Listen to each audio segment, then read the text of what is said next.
Charlotte Soccer Show. John Hayes, Danny Rams. It's a Sunday afternoon.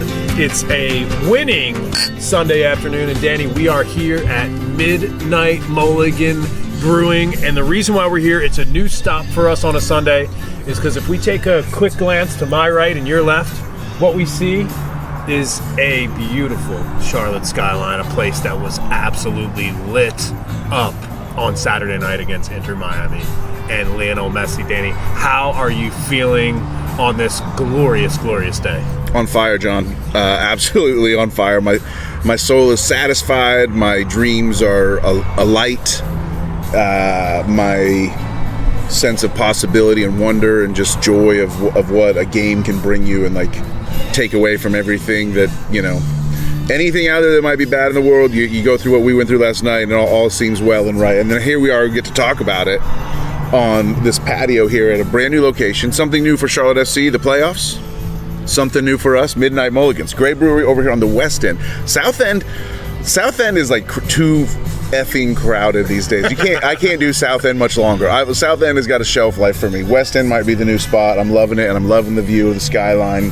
It's gorgeous over here. Wow, what a day. I'm glad that you shouted out West End here because we're right here on Thrift Road. Yeah, it's incredible over here. Really, it's a newer brewery here in town, and they do some really nice work over here. So make sure you get yourself out here towards that West End. What are you drinking? Cheers to that. I am drinking a golden ale, the Glow. It's called Glow, and I said I'm having that beer Glow because I feel like I'm glowing. Yeah, I can see the glow coming off of you. It looks good. It might be the sweat, as I've been sweating through my hangover all day long, but I'm definitely glowing. That's for sure, physically and mentally. On this well, there is today. A sheen as well. Yeah, exactly. But what are you drinking? I got Senor Crispy. So remember how last year was kind of like the year of the IPAs for Danny Brams? I was IPA this, IPA that, and then at the start of this year, I was looking for something new. I was I'm a little burnt on the IPAs, and I still drink them from time to time. This is the year of the Mexican lager for me. It's been the Todo El Tiempo's a hot fly.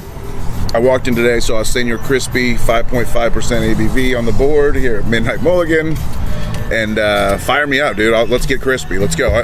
Get a little toasty, get a little crispy. Yeah, we're happily enjoying the glow of a win that finally clinched the playoffs, Johnny. And it almost feels like we were brought here just meant to be.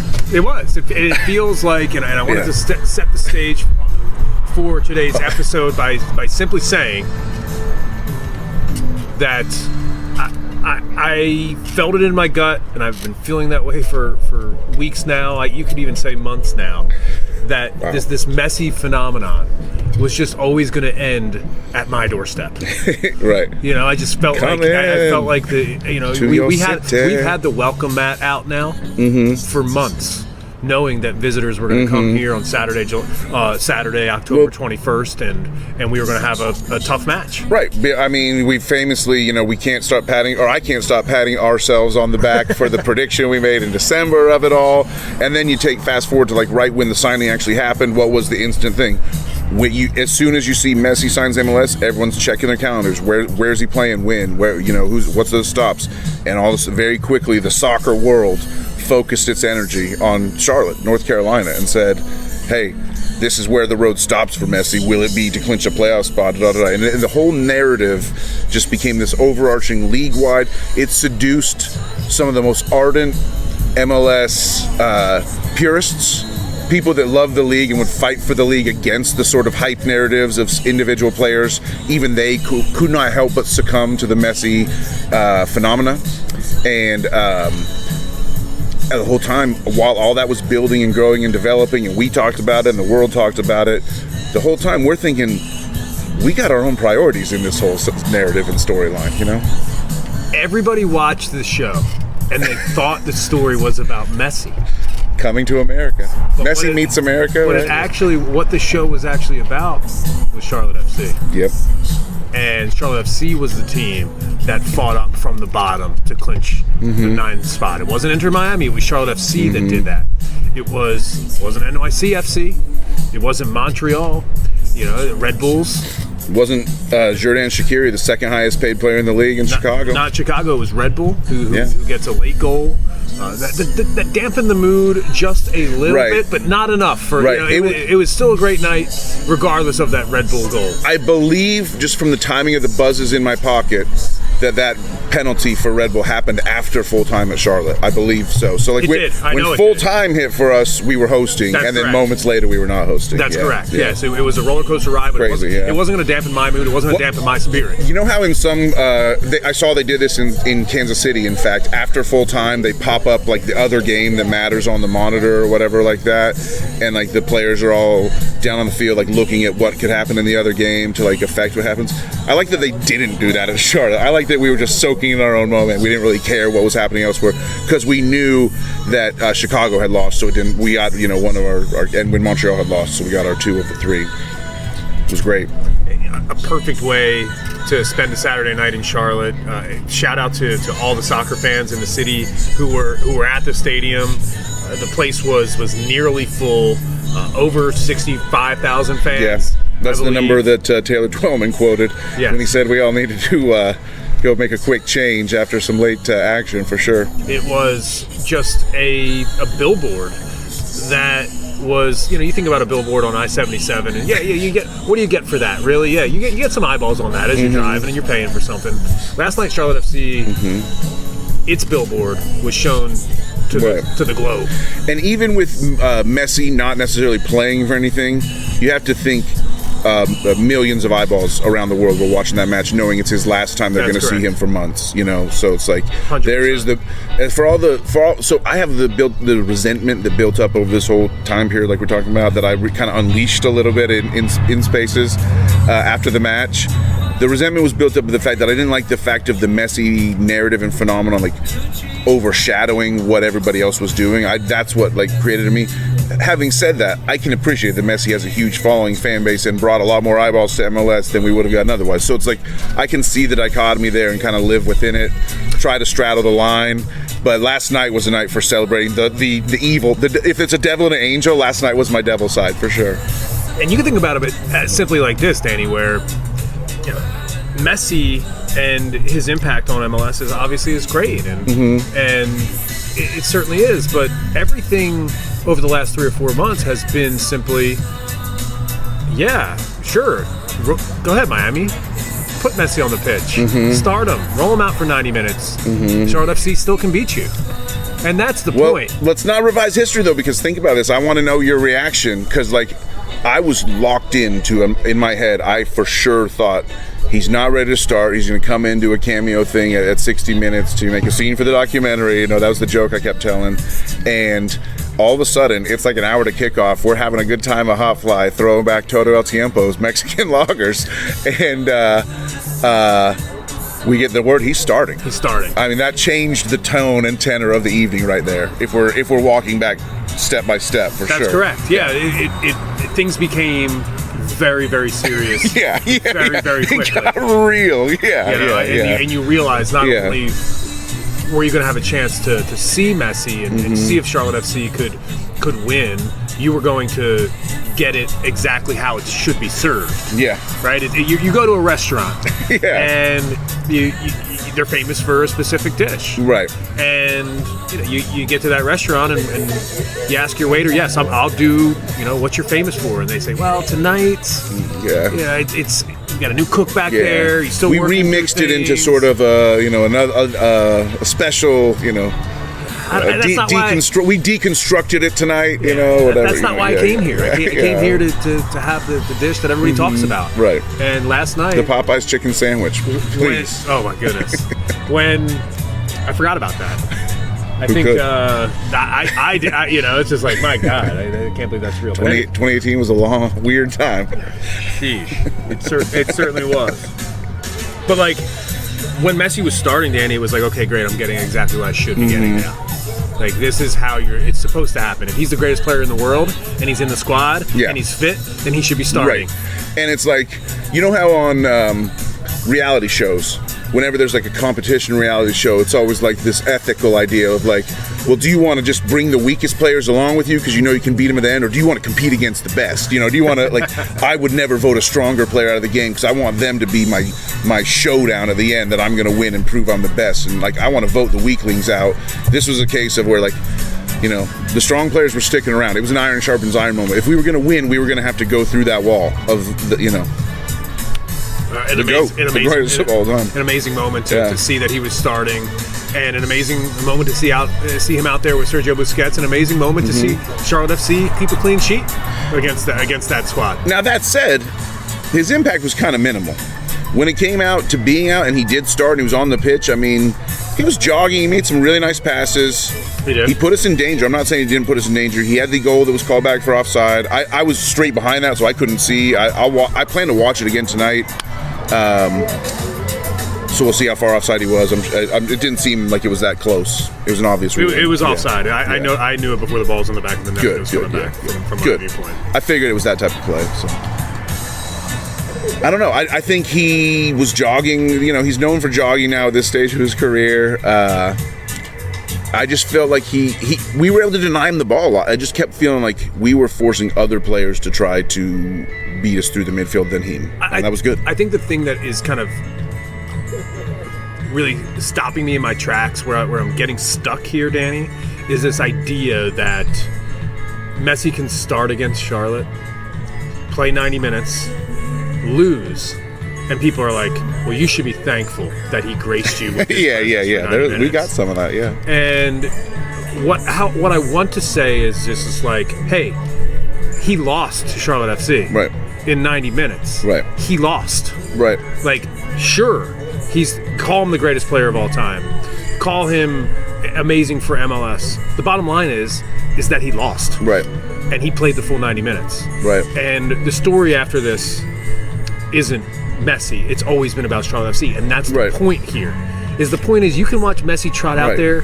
Go ahead, book a flight. Go over to China next month. You can watch Messi play. Get Shanghai in Shanghai, you know. Yeah. But you can watch Messi trot out there and play in more meaningless games next month if you'd like. Yeah. I don't care. Go for it. The tour is continuing. Greatest of all time. Go take a look at them. Do you think Apple TV will show those matches? I would bet it's in their best interest. Yeah.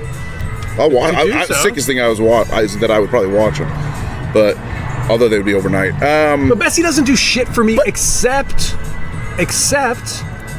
make us shine brighter. Exactly. Yeah, that's the thing. So kind of like, you know what? I actually like Messi now. Right. Thanks for coming by and allow it. You know, like when you talk about always meant to be, it was always meant to be that we were going to be the ones that cut the head off the dragon and be the first team to beat a team that started Alba, or they didn't start Alba, a team that featured Alba, Busquets, and Messi. It was the first league loss where all three of those guys played.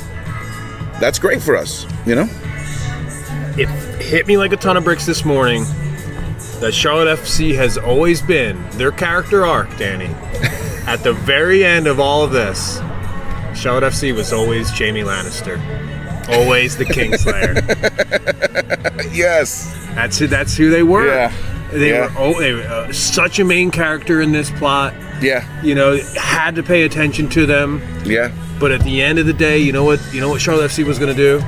They were going to slay the king, and that's exactly what happened at the Keep. Right. And I have never, ever been more proud to be a supporter of a club that not only accepted that role, took the role, and did it and played that role beautifully. No goals. 90 minutes. I know, clean sheet. No goals. Kalina sheet. And Kalina did it, obviously, with the saves at the end. It's crazy that Kalina is nominated for Player of the Week in MLS, but Vargas won Man of the Match. Vargas was the one who got throned at the end. It's, you know, the coronations are, you know, kind of funny. It's just like, but that shows how great of an impact they both made. Like, Vargas, certainly deserving. It's just kind of funny the way that split up. I'm glad that you mentioned Kerwin Vargas. I'm glad that you mentioned Christian Kalina, because what we've done here in the first 15 minutes of the show is just kind of think about this from a big picture point of view. We're gonna dive into the starters. We're gonna dive into substitutions. Talk about Christian Latanzio. Talk about all the players that made this historic and great win happy. We're going to get into all that. But off the top, I think it was really important to just share exactly where we are. And this, to me, is one of the biggest fuck you moments in Charlotte's soccer show history. So, to anybody. Write it down. To anybody that bows and bends the knee to King Messi, he's now dead. The king is dead. The king is gone.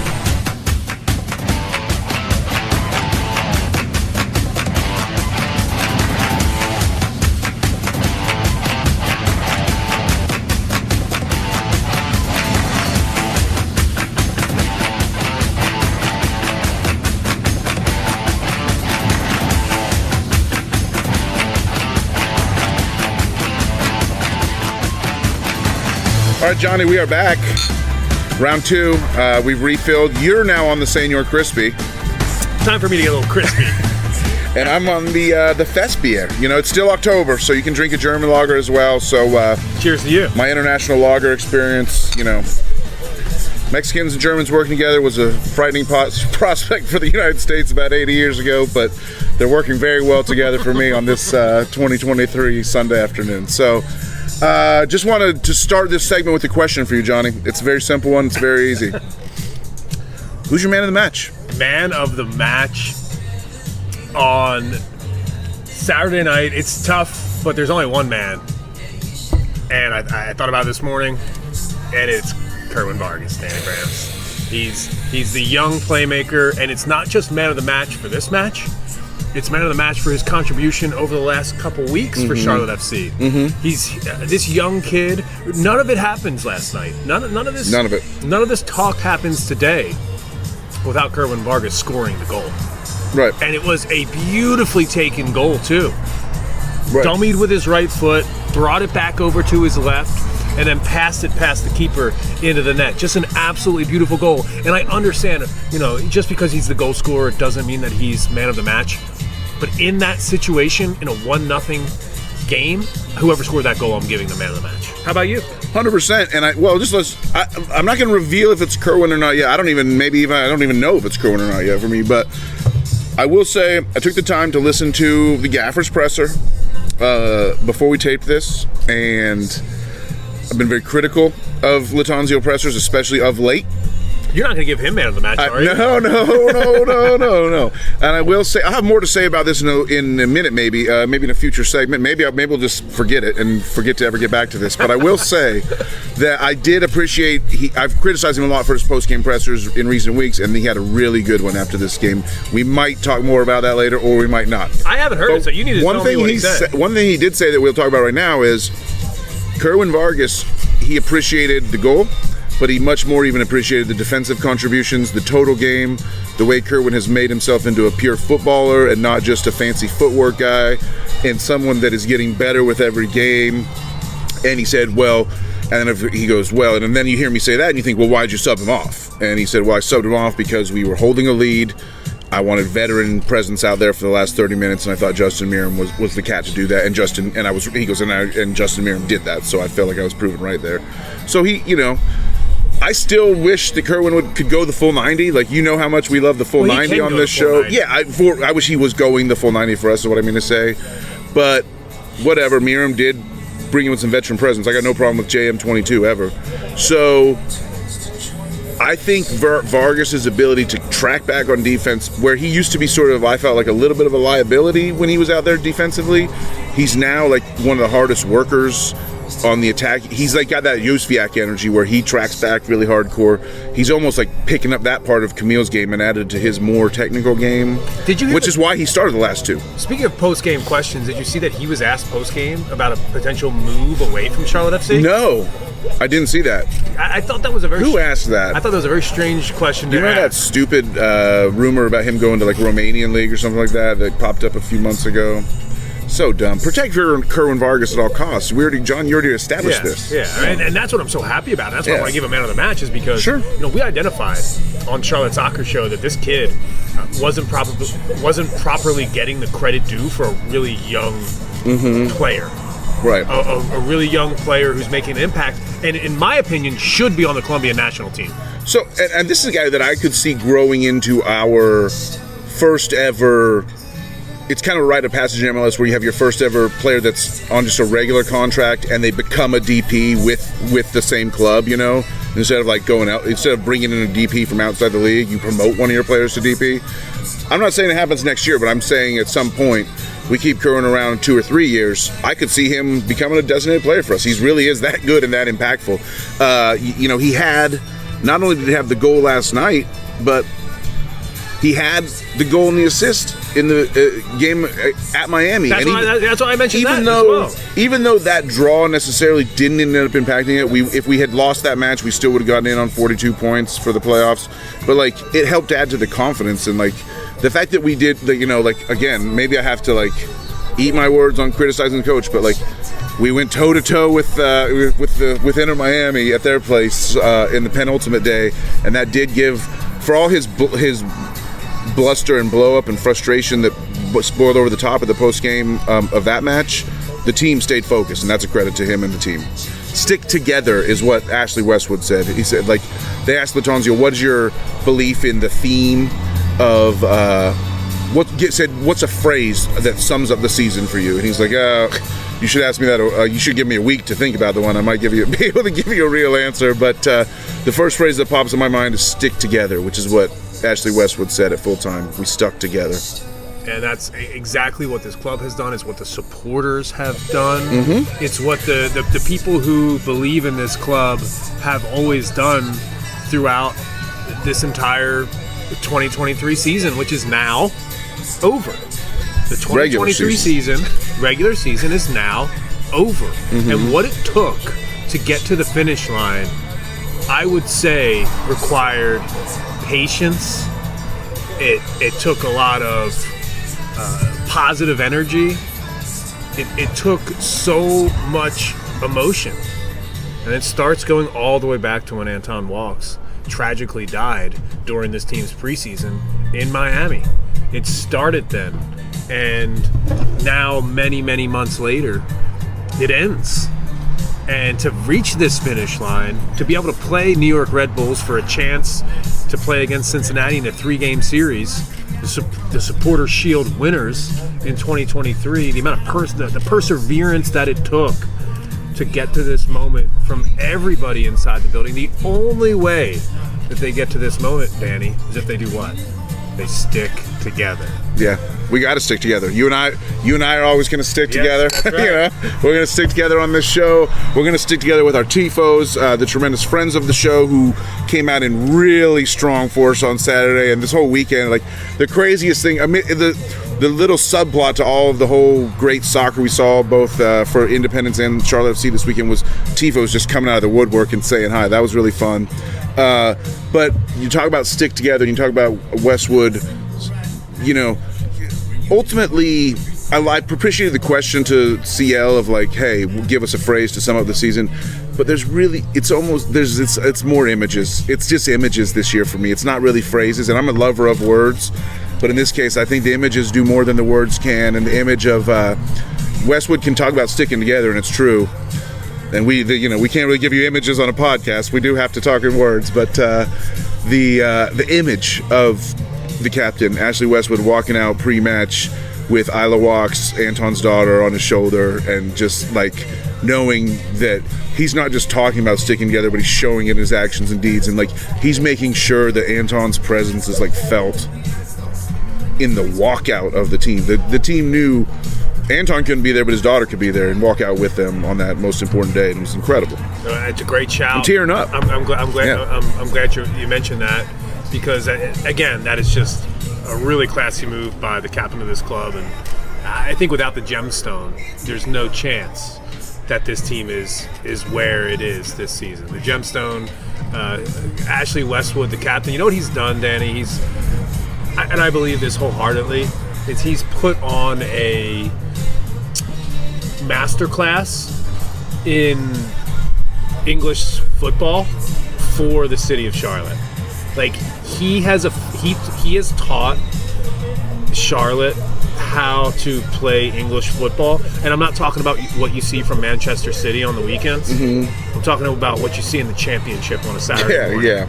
Leeds versus Norwich, you know? Yes. Yeah, exactly. Like what it takes and how connection with community in American sports, things are different because in a city like Charlotte, if you play for the Panthers or you play for the Hornets, in a city like Washington D.C., right up the road, if you play for the Commanders, if you play for the Wizards, you know, any of these American franchises in these massive cities, right? The connection with community, yes, it exists, but it does not exist in the same way that Burnley's connection with its supporters exists in that area of the world. It's just so much more intimate. It's smaller, and the connection is actually real. And I'm not saying that the New York Giants and their connection with New York City isn't real. What I'm saying is it's really hard to reach out and touch. What Ashley Westwood did here was he brought that English football culture that is, I'm going to play my match and I'm going to go to the pub and kick my feet up and I'm going to enjoy my Saturday. Right. And I'm part of one of y'all. Right. And he showed up at every event.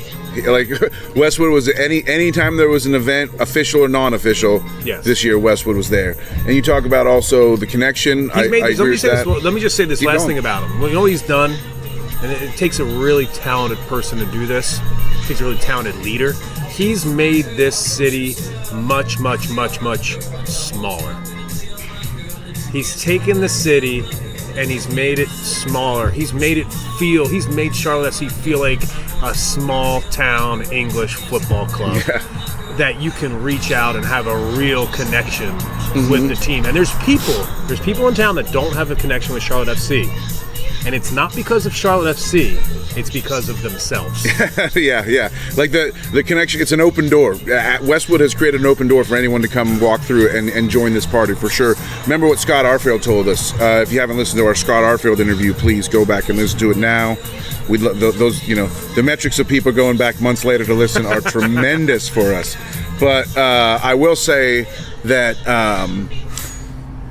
he talked to us in that interview about the connection that he had with his small town clubs in England and in Scotland, and how specifically in Scotland. Yeah, and how that informed his development as a player, and like he brought that along with, like, that's why you imagine, I don't think this really happened, but you almost psychically imagine this conversation of Westwood being like, I'm really working really hard to do this thing which you said, which is make the town smaller.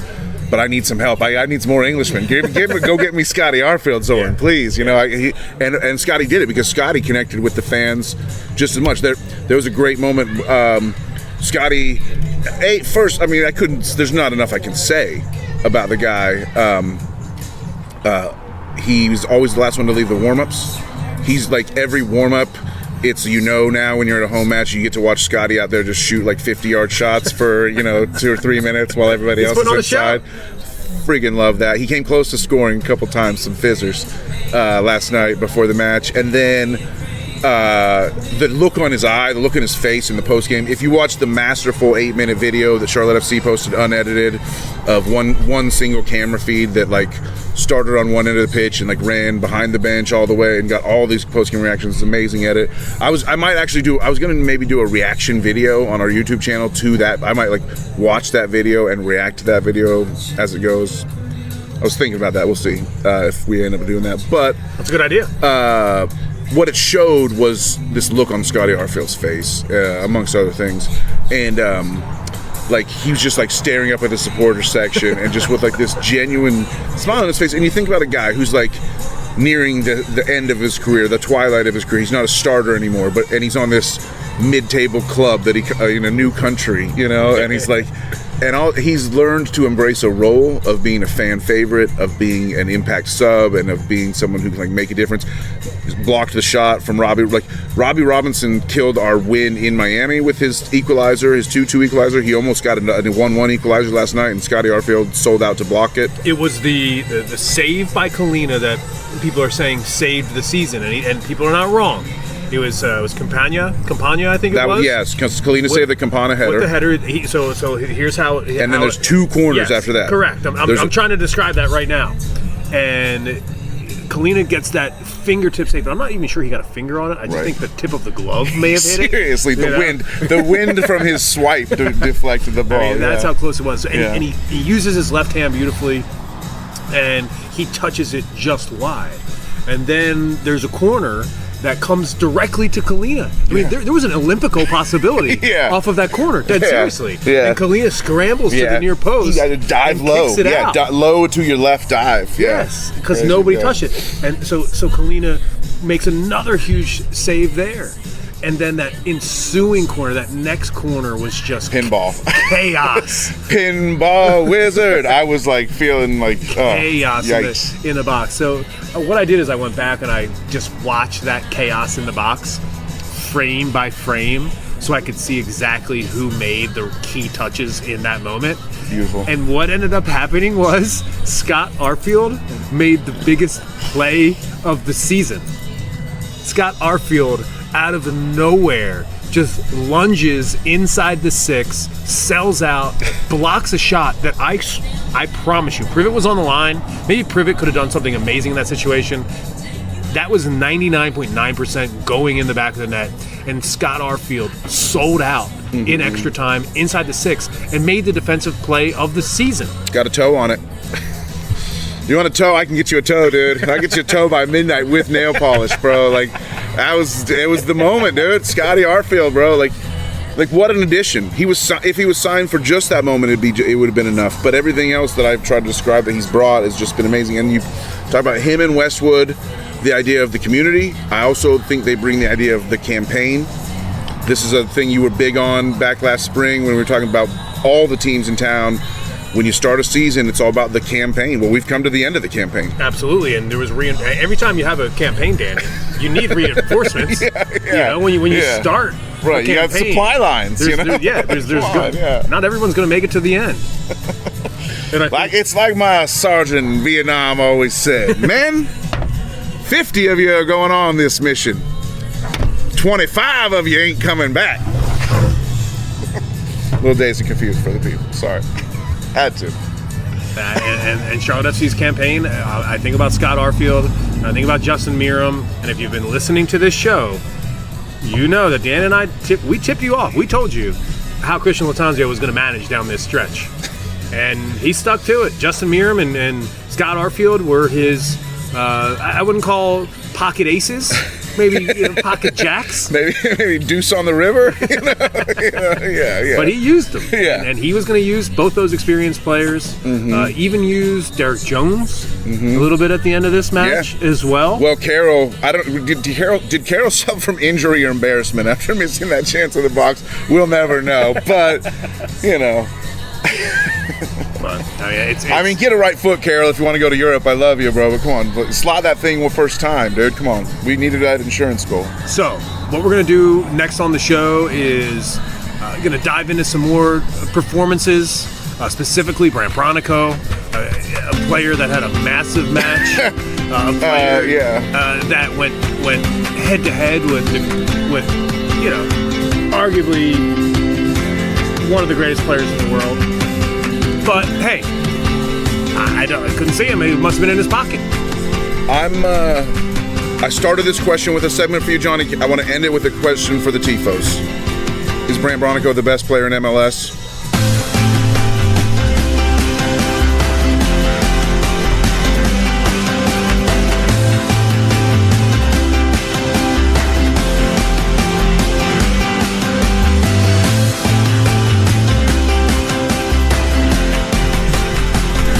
We're back for our final segment. It's been a pleasure to be here on this patio at Midnight Mulligan Brewing.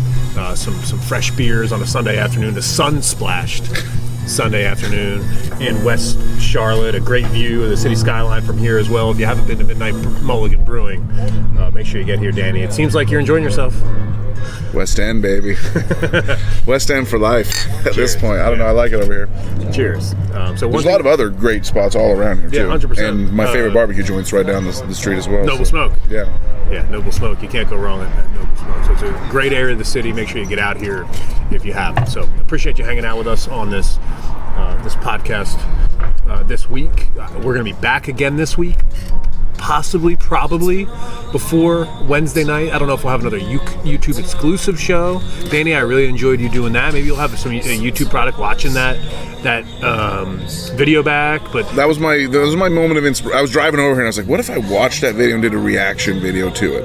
I like it. Yeah, let's do some YouTube content this week as well. Break I think some new ground, you know? We've been doing a lot of content lately, not because we like hearing ourselves talk, because we like making sure the Tifos have fresh content during an important time for Charlotte soccer. I do like hearing myself talk, but what I don't like is the things I heard myself say last episode about our boy, our gem, one of our other protected all costs gems, the youngster Adilson Malanda. I didn't keep the faith. I didn't turn my back on him, but I didn't keep the faith either. You're talking about one of the best young players in MLS. Talking about somebody who has been absolutely lauded for having an insane season, and he has one poor match against Inter Miami on the road, and all of a sudden, everybody wants to start talking shit about Adilson Malanda. And I think what you saw on Saturday night at home was that, yeah, a young center back is going to have a bad game, Danny. He is. But a center back it's like a pitcher in baseball, right? When a good pitcher gets shelled, they got to go and make that next start. It happens sometimes. Run it back. It happens sometimes. Run it back. Yeah, you got to go out there. And for a center back, it's the same way. If you're a young center back with good stuff like Adilson Malanda is, you always have to trot him back out there. Always. What's the Ted Lasso mantra? Be a goldfish. And I'm asking the supporters to be a goldfish when it comes to I some like of that. our young That's players. a good twist. That's Ted Lasso with a twist. I love that. Yes, I'm asking supporters to take a look at some of these ages next to a player when they have a really rough match. And Adilson Malanda is one of those players, Danny, where if he has a bad match, more likely than not, he's going to come out the next match and play fucking great. And he did. He did. He was epically stellar against Miami. Everyone played great. The back line played great overall. I mean, we gave up some chances. You're going to give up chances. There was the one spot where Messi was offside, but you knew he was offside. That was no big deal. It was not a real threat. The threats came late, and it was almost like they were almost just like psychic threats to us, in terms of like psyche. Threats, nervy threats. It was like a hurdle to get over. It was like, we are the club that is famous for dropping the points late. So we had one last trial, one last test in our hero's journey of you're going to face some chances. And Kalina stood up to the test. Scotty Arfield stood up to the test. We've done it all. We've been into that. But the one name that we haven't really shouted out yet from this effort that everyone did is the guy who just gives it all. The grind set is real. The grind set guided our steps all year. And the grind set is delivered because on the last day of the season, on decision day, I joked at the end of the last segment, is Bronico the best player in MLS? And there's no one who's going to say yes to that. There's no one who's going to say yes to that. But we might have a much more nuanced and compelling conversation around the fact, is he the fittest player in the MLS? Because, like I said, end of the season, you're playing double game weeks, you've been on your grind, you're sick of going to training, and Bronny came out and just gave it all for 90 more minutes again. He's as good as they come. He's one of our own. I've got a feeling that on Wednesday night in Newark, New Jersey, yeah, Red Bulls are going to be like, Jesus fucking Christ. Yeah. How does this guy still have it in him? Right. Like, how is there's one guy on this goddamn pitch that doesn't look tired. Right. And it's Brant Bronico. It's like Terminator 2. Just keeps coming at you, It's like you shoot him and he just remorphs into another shape and continues to stalk you. It's crazy. Yeah, that's what he does. And he's so fit. I said top 5 most fit player in MLS. And does that mean he's potentially the most fittest player in MLS? Yeah, the answer is I'm going to say yes. one just because I don't care. Not only do I not know any of the other contenders, I don't care, and Bronny gets my vote. So how about that? Yeah. So, that was a lot like American politics in 2023. Yes, so true. So true. Oh, man. But, hey, one thing I wanted to say about Brant Bronico is that it's a great window into it's like dance with who you brought. Yeah. It's like ride the horse that you were given. Yeah. And all season long, Brant Bronico people were saying about him, you know he's not good enough, right? You know that his level isn't high enough. People took it as a given. You know that his skill level, if you really want to be a good MLS team, you can't have Brant Bronico out there. Like, that is what people have been saying. Good to have a grinder on the team, but yeah, if you really want to be a good team, you gotta have someone better. As we've tried to say on this show, the grind is the whole point. Everybody's good at soccer. You don't think Branionico's good at soccer?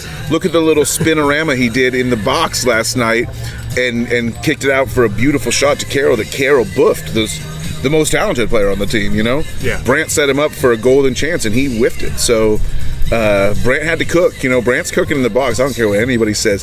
He does have the skill. He might not be the most skilled, but his skill is certainly at the level, and his work puts him over the top. Do you know what the biggest issue is with plastic fans? Is that they can't tell when something's actually real. right, yeah. Like they can't look at Brant Branico and be like, wow, that guy's fucking crazy fit. Yeah. Like, how does this guy do it over and over again? Do you understand what he's being asked to do every single match? Instead, what they do is go, he's not good enough. Maybe someone like Kevin De Bruyne would be really good in that position. Yeah. If you had somebody like that, maybe Charlotte would have a chance. Just because everybody's, people are. De Bruyne doesn't even have to play anymore. If De Bruyne had half of Brandt's work ethic, we'd be talking about him in Cruyff terms. So you give me a 6-pack, and you give me a non-receding hairline, and no gray hairs in my beard, and I might be a damn good model. Exactly. If was the 5th, we'd all have a Merry Christmas or something like that. But Brandt's the one that actually brings the goods. Right. He brings it. He shows up when he walked into the stadium on Saturday. He's bringing that grind set with him. Mm-hmm. Right. It's it's in his toolbox. Right. And there's so many players that don't have that. Think about this. You're Enzo Copetti, and you think of yourself as God's gift to soccer.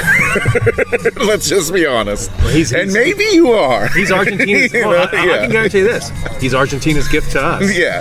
So, and you walk into practice, training, and you're like, you see this guy, and you're like, he played American college second division soccer, for not even a large school, and he got cut by the Chicago Fire and grinded his way back through USL, and he's out here working his ass off constantly and making me work. I'm just saying that, and I'm just saying that on Enzo. This is just a hypothetical example to illustrate the larger point of let me just say something. The quote-unquote more skilled players have to be inspired by what they see in this guy's work ethic, is what I'm trying to say. If I can boil down what you're trying to say into a couple of sentences, Enzo Copetti showed up to training, looked at Brant Branico and said, I'm a million times better than this fucking guy. And then started training and went, holy shit. Right, that is what I'm trying to say. I am not a million times better than this guy. I've got to work my ass off to meet his level every single practice. The standard is set. And here's something that's a little bit in the weeds that maybe, if you want to uncover it for yourself, go ahead. Start thinking about things differently in a way when it comes to roster building and team building. But there's certain players in team sports that make other people around them better. It's just a fact. Mm-hmm. It's how it works. It's how team sports work. Mm-hmm. There's some players that make everyone around them worse. Yeah. That also exists too. And the ability to identify who those people are is key to success. Because just because someone is super talented, has the best skill in the world, and can do anything with a football, doesn't mean it makes your team better. How many MLS how much MLS silverware did Zlatan Ibrahimovic? He was always early out in the playoffs. Yeah, the couple years he was here, and he scored a bunch of goals, and he was great, and he did some amazing things, but he never won anything here. And then he effed off and pretended like it was beneath him because he couldn't win. And now he thinks he's better than the entire league, but it's a league that he couldn't win. Yeah, and he was fun to watch. Yeah, but your point makes it. Your point jumps out of the speaker that you're hopefully listening to this in terms of being one of the smartest things we've heard all day. And which is impressive considering we're, three plus beers deep here and going strong on the senior Christmas. Yeah, we definitely had a beer pregame, had one after the first segment, after mid-game. The second segment. Yeah. Last night was, and if you're still listening to the show now, I appreciate you being here, and I'll tell you a story. Last night, I couldn't be there anymore. It was realistically, Danny, one of the weirdest nights that I've had in a while. because in the 70th minute, and the 75th minute, I look at my wife Rachel and I was like, I don't want to be here anymore. And she's like, what the fuck is your problem? There's 20 minutes left, bro. She's like, this is the biggest game of the season. Yeah. Messi's going the full 90. Like, Charlotte needs to win this game. Yeah. Like, I was like, no, Rachel. Like, I don't know if I could stomach an equalizer. Like, I just don't think that I could. If it happens and I'm here, like, I don't want to be here for that. I'll throw up on the stairs. And she was like, in not these exact words. She basically looked at me and was like, sack up. Good. Like, sit there and shut up. That's why we love Rach. And watch the match. And I was like, well, you got a point. I'll sit here. But that's why she's the original Tifos. But when those corner kicks were coming in extra time, I was like, this is why I didn't want to fucking be here. Because, we mentioned earlier this week when we talked to Poppy's Bagels and More, which, God, I'm so glad we did an episode there. When we talked there, they've got the best, bagels in town for my money. When we talked there, I was looking forward to scoreboard watching. Mm-hmm. And we met tremendous friends. We met some tremendous friends of the show pregame. At Hot Fly? Yeah. Yeah, oh, John and Matt. Yes. Yeah. John sits behind me. Yeah, in the club section. In the club section at 342. Yeah. And the entire game I had my SofaScore app going. Yeah, yeah. And because no one else around me cared, I'd be like, John, I was giving John updates all match. Yeah, good, like, nice. It's like, 1-0. Yeah. Oh, someone scores first. I had the most fun that I could ever possibly have at a sporting event. At the 75th minute, I was like, "This is over. It's not fun anymore." Like, I'm not having fun. Yeah. It's too tense. Yeah, the tension was real, dude. It was like there were moments. So there were a couple of moments where I thought that Miami scored because their goal's on the opposite side of supporters' end. So I'm looking down there and I see the net flap, and I'm like, "What? Oh!" And like there are times when I like the Campana header. Oh, yeah. I like almost fell backwards and like fainted like into the row of people behind me. Yeah. I like slammed my hat onto the seat in front of me. I was like, I was dying, and like I know exactly what you're talking about, and like it's one of those things I always say in sports. If you know that you're going to get the win, though, like if you knew that it was all going to be okay, you would have loved the experience. Because we got that dream sports fan experience of like living in just extreme danger and with just the tension eating us alive, and then it all resolution. It all works out in the end, and you never know that it's going to be that way going in. So you wouldn't necessarily volunteer for it, but we did it. We came through, and we got a playoff match in New Jersey on Wednesday, bro. It is for the Tifos. Time to go. Because the last part of the story is pretty simply this: is that so I do stay, and I make it back to Hop Fly post game, and somebody in my vicinity mentions like, "Hey, like the car, like you getting home?" And that's when I realized. I was like, I can't drive. Right, I'm in no shape. I literally cannot drive. I can barely walk. I drank my anxiety all night long about this match. Yeah. And I need to be driven home. And I got home and I just. So Rachel went hero mode yet again. She did go 2 for 2 on hero mode for Rach. And we love that. I basically was just brought home and I just went to bed and I woke up this morning and I asked myself, was that a dream? It was all a dream. I used to read Word Up magazine. I literally went from just like being there at Hop Fly, and feeling like we won, to like in my bed. Those are the best nights, man. Being like, did we? Right. The no consequences blackout. It was just nothing better for sure. Love a no consequences. I didn't mean for it to get that way. I just I really no, but we were going hard, dude. We went really hard for sure. Yeah, it was just like I'm an emotional eater too. It's like whenever I'm like a little nervous or like a little stressed out, like I'll eat food, and whenever I'm like a little nervous or anxious, like I can drink a beer in like 2 seconds. Yeah, not because I want the beer, just because I'm just like of course, I mean, I was the same way. I went to go close out my tab at Hot Fly for us to walk to the stadium, and I was like, let me just get 2 more for the road. It was very much like the festivities were on the mind for sure. Yeah, and that's what it took. Because we started walking, and then all of a sudden you came up and handed me another Toto. Yeah. Had to. And I appreciate you for that. it was so great to see so many friends, so many tifos at the stadium on Saturday night. If Charlotte doesn't play another home game this season, and then boy do I hope they do, it was a great way to sign off for 2023. But Charlotte FC, you mentioned Red Bulls, you mentioned this match. We're going to do a full preview episode, but as of today, on Sunday, where do you stand thinking about this match on Wednesday?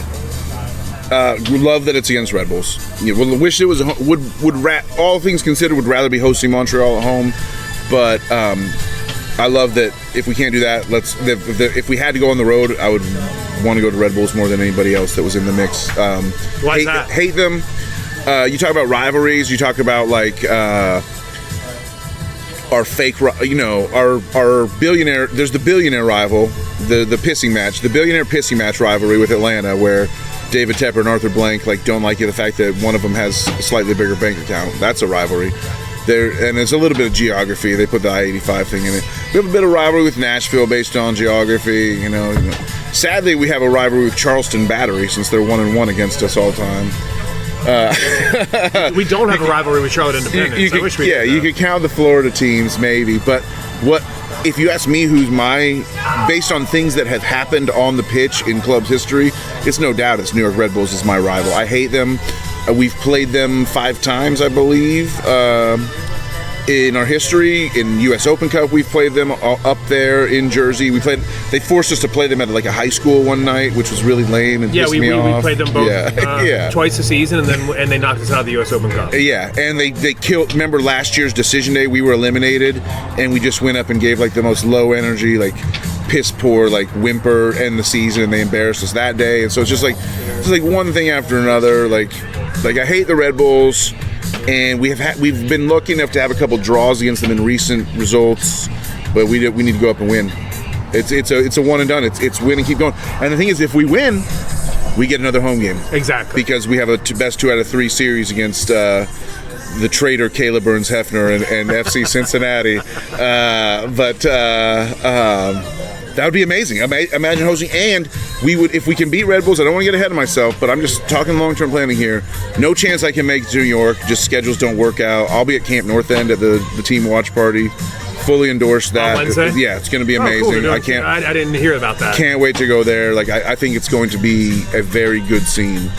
I've gone to, the team has sponsored World Cup watch parties back there in the past. They've been amazing. Do they set up a projector outside? It's inside, but it's like inside that big warehousey room. Yeah. But it's a huge screen and tons of beer stands for reasonable prices. I fully sign off on anybody that wants to go to the Camp North End thing. But if we do win, I'll be there. I'm going to be coming from Queens. Yeah, I've got a Queens match at 5 o'clock on Wednesday, and I can 7:15 kickoff, and it'll probably kick off a little more promptly. The Queens match is going to end at like 7:05. Okay, you better get your ass in Camp North End, bro. We'll see what happens, but I'm going to rush there. Yeah, I might have to try to figure out a way to leave work early myself, but if they'll let me. The whole point is, if we win, I'll try to go to Cincinnati. I would love to go to that first match in the 2 or 3 series against Cincinnati. We'll see. Don't get too ahead of myself. We'll preview the Red Bulls episode. You think Carroll will play? Carroll's not hurt, right? No. Just his pride. It's a tough position for him. Sometimes players get subbed off at that time of the match, not because they're injured, just because they physically cannot run just anymore. Exhausted, yeah. Like they're just done. It's like, when the football cliche that is his race has been run. Yes. Like that's exactly what it is. It's like he's not hurt, but he can't really run that fast anymore. Yeah, he just kind of slumped down and fell down in the box. Yeah. Yeah. And to be fair, even though that might sound soft, and I think some people might think that, if you think about playing for his national team, right. his emotional roller coaster for club and country over the last 10 days I would put that up against anybody in the world. Right. What he's been, any soccer player in the world. I'll tell you what, I'm with you. He's had 3 huge missed chances in the box in the last 2 games that he wasted.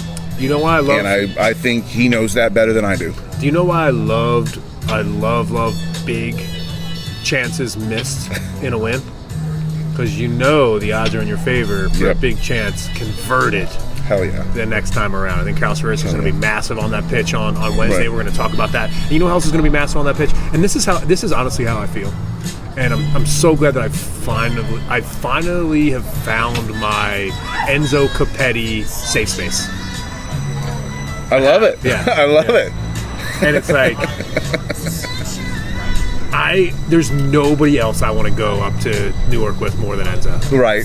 Like, right. I'm just like, dude, I'm following you. Let's go fucking bash some skulls. The Night's dude. King. Yeah. You know, we went, is Enzo the prince that was promised? Is he the this or that? We love our Game of Thrones reference on this game. I finally realized he's the fucking Night's King, dude. He is. Unless Red Bulls have an Arya, jump out of nowhere and stab his ass. I guarantee Enzo scores against Red Bulls. How about that? I'll go out and say it. I guarantee Enzo Capetti scores a goal against Red Bulls. I guarantee it. Bet on it. Take it to the bank. Call Vegas. Call your bookie. Drive to Virginia. Do whatever you need to do. If you have any friends in the Caribbean, let them know. Enzo Capetti to score. Anytime goal scorer against Red Bulls. Lock it. Charlotte Soccer Show. He's Daniel Bramlett. I am John Hayes. You can follow us on X. You can follow us at For the Crown Baby. You can follow us on Instagram at Charlotte Soccer City. That Instagram was cooking. It might be the Instagram is starting to slowly get some better stuff even than the Twitter at this point. So we'll see. I agree. Yeah, I agree. I think you and I both are looking at that Instagram feed and thinking that's a place where we can really follow us there, please. Talk to the tifos and celebrate ourselves in a way, like seeing pictures, like looking at it this morning. Because I contributed up until like a panoramic photo in the first half, and I never looked at it again. So I looked at it this morning, and I saw a bunch of posts that you had, and I was like, damn, that was great. It was a really, really cool story. And my life is a story, man. I'm here to tell. I'm a storyteller. So make sure you follow us on those platforms. If you've enjoyed this show, this season for 2023, the regular season is over, and I specifically would love to hear from some of you who maybe have never reached out before, that listen to the show regularly. Drop us a line. Let us know. We do this show for pride, for passion, for just general enjoyment, and the fact that people listen to this show, and the fact that we met somebody as cool as April. Right. This weekend at the Charlotte the new president of West Coast Operations for the pod. Yeah. April's out there on the West Coast, holding it down for us here on the Charlotte Soccer Show. I don't think people realize how important that is to both of us who we've been in this business. We know what it's like to be in the media, and to actually feel that connection with people that listen to this show specifically means a lot. Extremely proud of the project. Just it's a passion project that we do for fun, but man, I'm proud of what we're doing here. This season's been amazing, and everyone that came along with us on the ride. You blessed us, and hopefully we will bless you. Cheers to that. Until later this week for that Red Bull match for the crown. Baby.